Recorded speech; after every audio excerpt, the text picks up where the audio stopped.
Bom, em 2015 eu fiz uma residência no México, na Casa Wabi, que é uma casa construída por um arquiteto japonês, que é o Tadao Ando.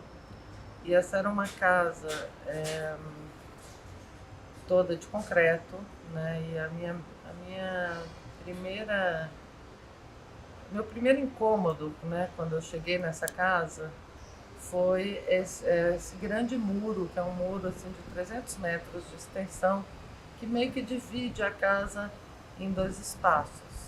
Ele é um muro que ele vai paralelo ao mar, né, e muito alto, mas ele não cerca nada. É um muro talvez um pouco meio sem sentido, né?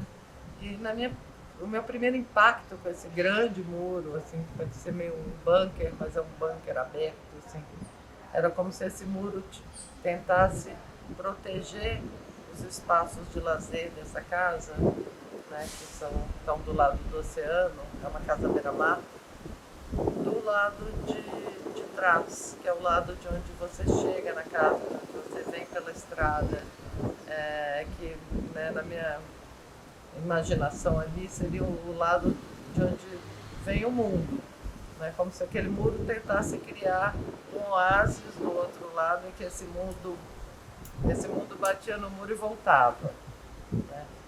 E aí tinha essa ideia do diário, como a residência pediu para os artistas deixarem um diário sobre a estadia lá.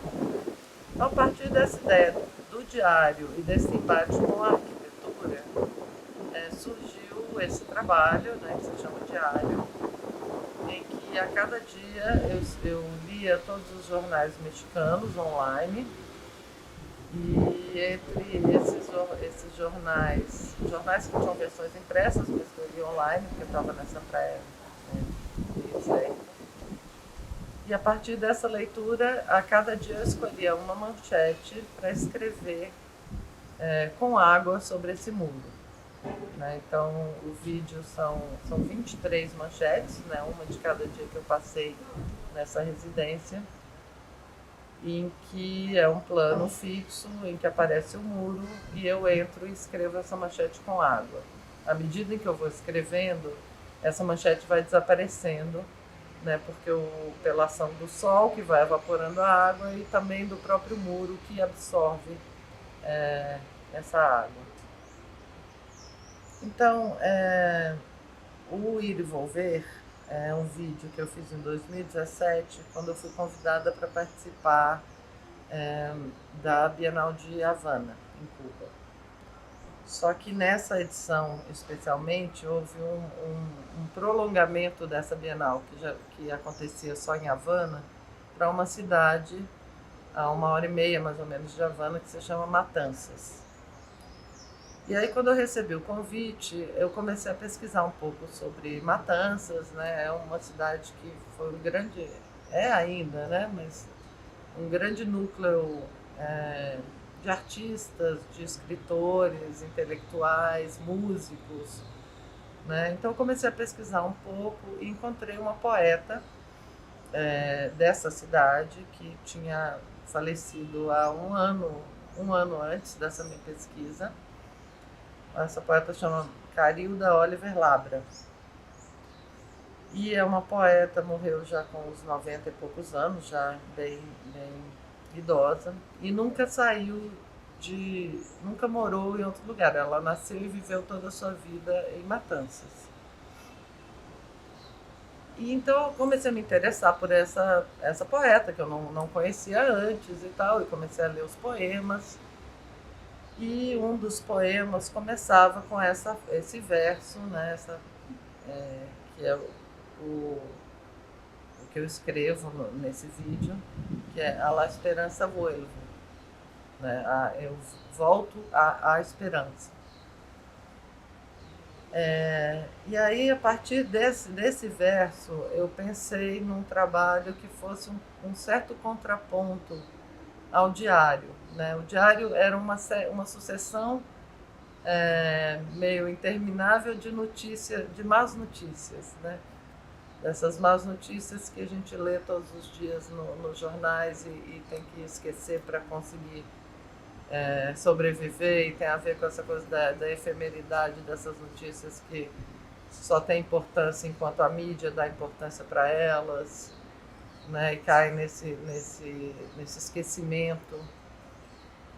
E o Ir e Volver, que é o vídeo de Cuba, ele traz um outro lado, né, que é esse lado de voltar sempre a uma esperança, né? Apesar de todas essas más notícias e apesar de todo o contexto que a gente vive global, né, de destruição, de tantos problemas sociais e políticos e tal, e essa reconstrução contínua de uma esperança. Então, e eu sabia também que em Cuba eu ia encontrar um muro que seria muito diferente desse muro da Casa Wab, né, que é um muro de concreto, é um muro de um arquiteto famoso, que é um muro que é um signo, assim, é um signo de riqueza, de poder, né, de ostentação até, né. E em Cuba eu sabia que eu ia encontrar, eu não conhecia Cuba, né, foi um trabalho que eu pensei à distância, mas eu sabia que eu ia encontrar um muro que seria um muro provavelmente velho, deteriorado, mais popular, né? Bom, então a partir desse verso da Carilda, eu pensei nesse trabalho que foi apresentado lá na Bienal de Cuba de 2019 como uma performance, né, de formação que eu fiz ao vivo, né, em que eu escrevo o verso A la Esperança Vuelvo sobre um muro, que é um muro que eu encontrei lá na beira do rio que passa por essa cidade, um muro de um azul assim meio celeste, que ele tem uns descascados, e eu escrevo essa frase com água continuamente, né? Escrevo e reescrevo até que a água, o pote que eu tenho de água na mão acaba, né? E ele acaba meio no meio de uma frase.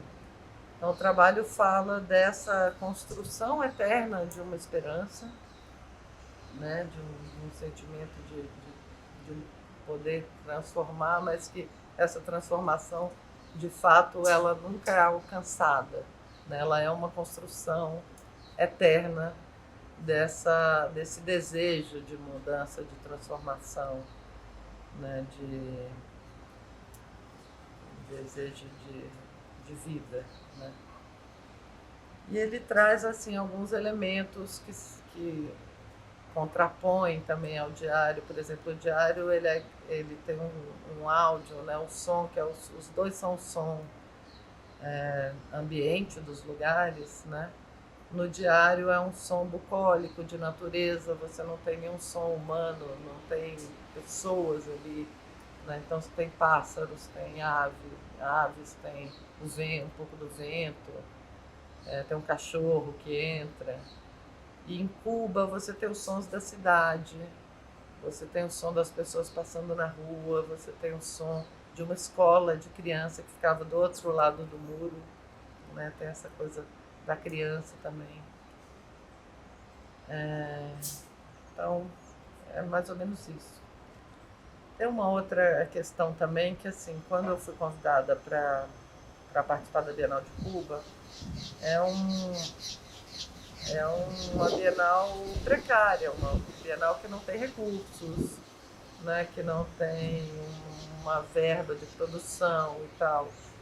Então, quando eu comecei a pensar num trabalho, eu pensei muito numa economia, né? Assim, eu sabia que enviar um trabalho pronto para Cuba, além de ser caro, ele podia não chegar.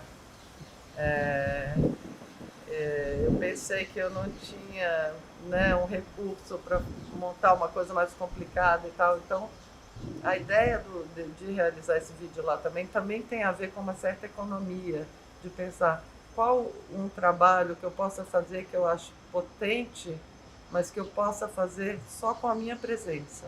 Eu não preciso de nada mais além de mim mesma, né? Então é a primeira performance que eu realizo como performance mesmo, né, ao vivo, porque o diário não deixa de ser uma performance, sou eu que estou lá escrevendo aquelas frases, mas ele é uma performance para a câmera, né, para o vídeo. E lá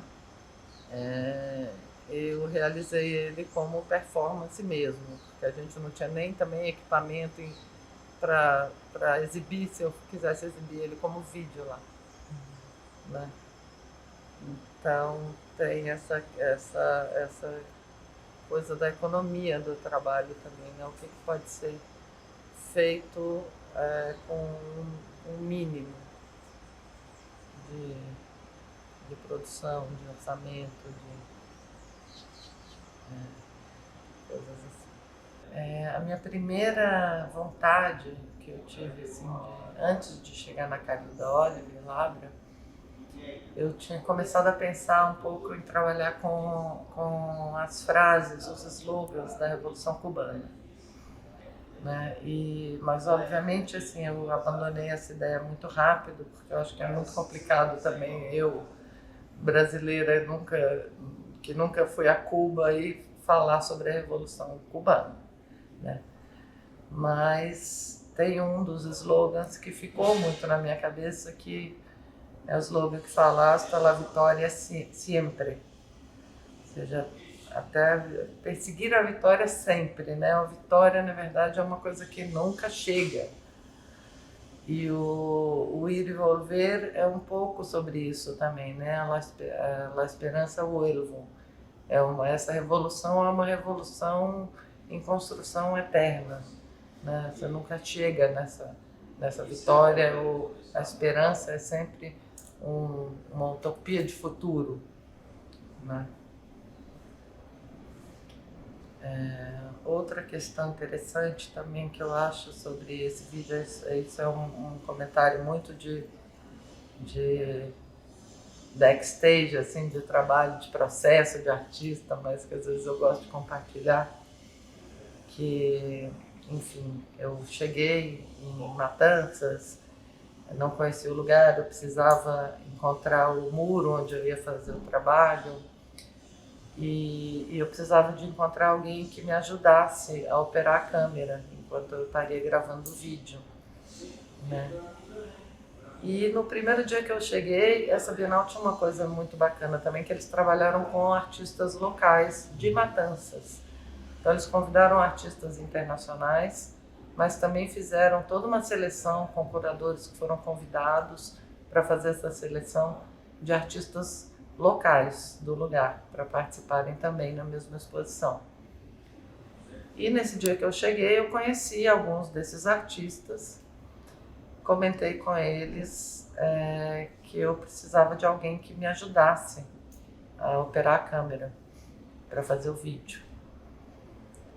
E comentei isso, e um deles era um fotógrafo que falou, não, eu posso te ajudar, eu te ajudo e amanhã a gente se encontra lá. E aí eu fui andar pela cidade, achei o muro também no mesmo dia, um muro que eu achei assim, perfeito para a situação, porque era um muro, além de estar no Malecón, né, assim, como é que chama isso, na borda do rio, na margem do rio, ele era uma rua fechada, né, que não passava carro, então isso ia facilitar também a performance. E era um muro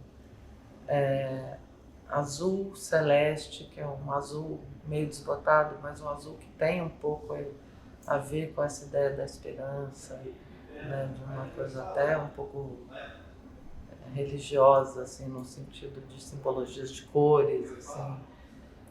E o muro tinha um descascado que também parece um pouco com o desenho da ilha de Cuba. E ele também era um muro que era um muro de uma escola de crianças, né, que tinha as crianças do outro lado. Enfim, então foram sendo uma série de coincidências, assim. E aí no dia seguinte eu tinha marcado já com esse fotógrafo que eu tinha conhecido lá para ele me ajudar. E eu acordei muito cedo e estava tomando café e fiquei pensando, assim, estava empolgada com a ideia do trabalho. Eu falei, nossa, tudo deu certo, já achei o lugar e tudo. E comecei a pensar um pouco nos meus trabalhos e me veio uma frase do Elliot Sica na cabeça ele fala, da adversidade vivemos. E eu comecei a pensar em como que esse trabalho, que ele usava de uma situação que era precária para fazer uma coisa muito potente. E eu anotei essa frase assim, num caderno e tal, da adversidade vivemos. E aí, quando eu fui encontrar com esse fotógrafo, né, para ele me ajudar, eu não tinha perguntado o nome dele no dia anterior. Eu falei, putz, nem te perguntei seu nome, como você chama? Aí ele falou, Adverse. Então, esse fotógrafo é o Adverse Alonso, um grande fotógrafo cubano que me ajudou a fazer esse vídeo e que eu fiquei muito tocada assim, por essa coincidência do nome dele.